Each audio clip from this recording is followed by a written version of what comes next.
السلام علیکم دوستو، آپ دیکھ رہے ہیں اسلامک ایجوکیٹر۔ جب تک رسول اللہ صلی اللہ علیہ وآلہ وسلم مکہ میں تھے کبھی بھی کسی واقعے میں یہودیوں کا ذکر نہیں ہے، لیکن جب رسول اللہ صلی اللہ علیہ وآلہ وسلم مدینہ گئے تو وہاں پہلے سے بہت سارے یہودی آباد تھے۔ اب کویسچن یہ ہے کہ مدینہ میں اتنے سارے یہودی آئے کہاں سے؟ کیونکہ یہودیوں کو 1000 سال پہلے سے پتہ تھا کہ بہت جلد مدینہ اور اس کے آس پاس ایک پیغمبر آنے والا ہے۔ آج سے تقریباً 70 سال پہلے 3 عربی شیپرز فلسطین کے پہاڑوں میں ابھی گھوم پھر رہے کہ اچانک انہیں دور سے ایک پہاڑ میں ایک غار، ایک کیو دیکھا۔ وہ اس کیو کے اندر گئے اور انہوں نے دیکھا کہ اس کیو میں صرف 2 جارز پڑے۔ انہوں نے یہ جارز کھول کے دیکھے تو اندر پرانے زمانے کے کچھ پیپرز اور سکرولز پڑے ہوئے۔ انہوں نے سوچا پتہ نہیں کوئی چیز ہوگی بس، تو انہوں نے بازار جا کر تھوڑے سے پیسوں کے بدلے ان کو بھیج دیا۔ وہاں سے یہ سکرولز کسی طرح امریکہ کے ایک سائنٹسٹ کے ہاتھ لگے، جس کو ڈائریکٹ پتہ لگ گیا کہ یہودیوں کی آسمانی کتاب تورات ہے، لیکن یہ کسی عجیب سے سٹائل سے لکھی ہوئی اور آج کے زمانے کے سارے تورات سے بالکل مختلف۔ تو اس سائنٹسٹ جان سی ٹریور نے ان پیپرز کو اس زمانے کے سب سے پرانے تورات جو 1800 سال پرانا تھا اس سے کمپیئر کیا، اور ان دونوں تورات کا سٹائل اور انداز بالکل ایک جیسا۔ جس کاغذ پر یہ تورات لکھی ہوئی تھی اس سائنٹسٹ نے اس کی کاربن ڈیٹنگ کرائی کہ زیادہ سے زیادہ یہ کتنے پرانے زمانے کی، تو پتہ چلا کہ یہ ایٹ لیسٹ 2200 سال پرانا کاغذ ہے جس پر یہ تورات لکھی ہوئی ہے، which means کہ تورات جو فلسطین کے غار میں ایک عام سے عربی شیپرز کو ملے تھے، یہ دنیا کے سب سے پرانے تورات میں سے ایک ہے۔ ایون حضرت عیسیٰ علیہ السلام کے آنے سے بھی پرانے کا تورات ہے۔ یہ کمپلیٹ تورات تو نہیں ہے، لیکن تورات کے بہت سارے پورشنز اس میں موجود ہیں۔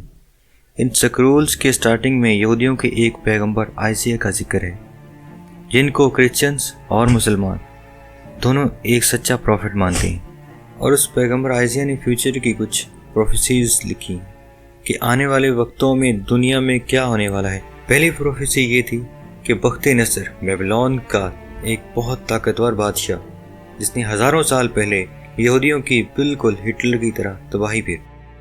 اس تورات کی پہلی پروفیسی یہ ہے کہ ابھی تو بخت نصر ہمارے اوپر بہت ظلم کر رہا ہے، لیکن بہت جلد ایک شخص اس کی حکومت کو تباہ و برباد کر دے اور یہودیوں کو ان کے علاقے میں واپس آباد کرے گا۔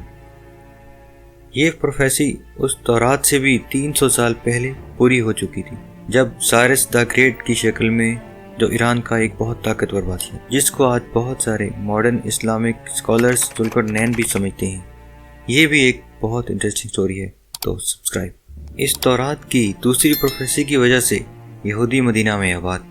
اس دنیا کے سب سے پرانے تورات پروفیسیز کچھ ایسے ہیں: دیکھو میرا غلام جسے میں قائم رکھتا ہوں، میں اپنی روح کو اس میں ڈالوں گا اور وہ دنیا میں انصاف قائم کرے گا، اور جب تک وہ زمین پہ انصاف قائم نہ کر لے وہ پیچھے نہیں ہٹے گا اور نہ اسے کوئی کچل سکے گا، اور میں بتوں کو اپنی تعریف چھیننے نہیں دوں گا۔ اور جن آبادیوں میں کیدار کے لوگ آباد ہیں خوش ہو جائیں۔ کیدار اس کو یاد رکھیں۔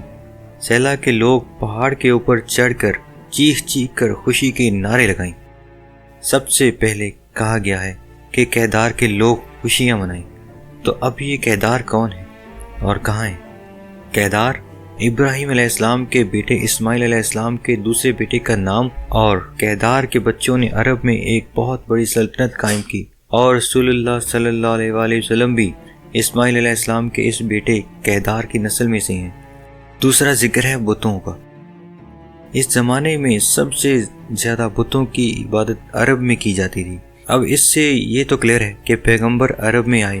پروفٹ آئزیہ نے تورات میں دوسری پروفیسی یہ کہ پیغمبر عرب میں آئے۔ پروفٹ آئزیہ نے تورات میں دوسری پروفیسی یہ کی تھی کہ سیلا کے لوگ پہاڑ پر چڑھ کر زور زور سے خوشی کے نعرے لگائیں۔ یہ سیلا لفظ SELA آج بھی تورات میں اسی طرح لکھا جاتا ہے۔ اب یہ سیلا عرب میں کدھر ہے؟ This is very interesting۔ میری بات نہ مانیں، گوگل میپس تو سب کے پاس ہوتا ہے۔ گوگل میپس پر لکھیں سیلا عرب، آپ سیدھا اس پہاڑ کی لوکیشن پر پہنچیں گے۔ یہ پہاڑ آج بھی مدینہ میں ہے، اور صرف مدینہ میں ہی نہیں بلکہ مسجد نبوی کا سب سے نزدیک پہاڑ یہی سیلا پہاڑ ہے۔ مسجد نبوی سے یہ پہاڑ صرف 500 میٹر دور ہے، کلومیٹرز بھی نہیں، میٹرز۔ تو تورات میں اس سیلا کے لوگوں کو کہا گیا ہے کہ پہاڑوں پر چڑھو اور خوشی کے نعرے لگاؤ، کیونکہ تمہارے پاس ایک ایسا شخص آنے والا ہے جو پوری دنیا میں انصاف قائم کرے گا۔ اور یہ سب کچھ تورات میں یہودیوں کو پہلے ہی بتا دیے۔ یہودیوں کو اس بات کا پورا اندازہ تھا کہ بہت جلد مدینہ میں ایک پیغمبر آنے والا ہے۔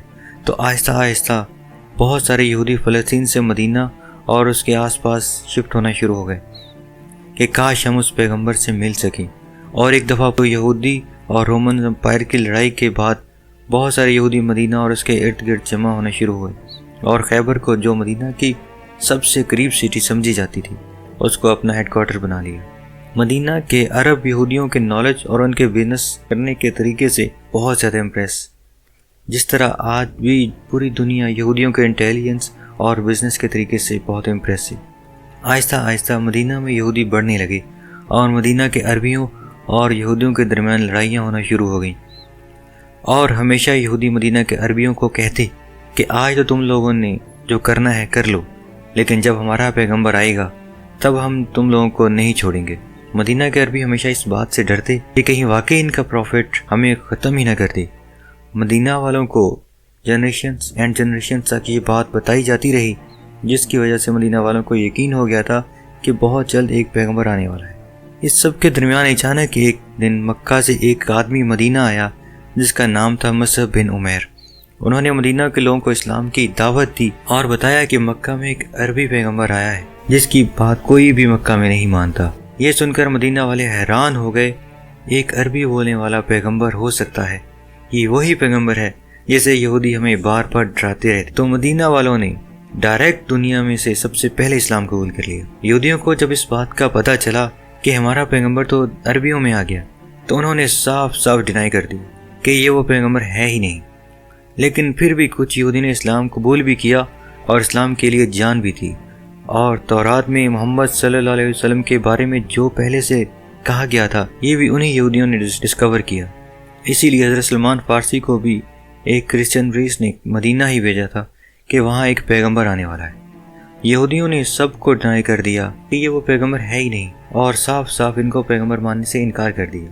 اور صرف ان کو پیغمبر ماننے سے انکار ہی نہیں بلکہ رسول اللہ صلی اللہ علیہ وآلہ وسلم کے خلاف ہر طرح کی سازش بھی کی۔ لیکن یہودیوں کی طاقت خیبر کی جنگ کے بعد پورے عرب میں ہمیشہ کے لیے ختم کر دی، اور وہ سارا مال جو یہودیوں نے ہنڈریڈز آف ایئرز میں جمع کیا تھا سارا مسلمانوں کو مل گیا، اور مکہ والوں کو بھی پتہ چل گیا کہ خیبر کے بعد اب اگلی باری مکہ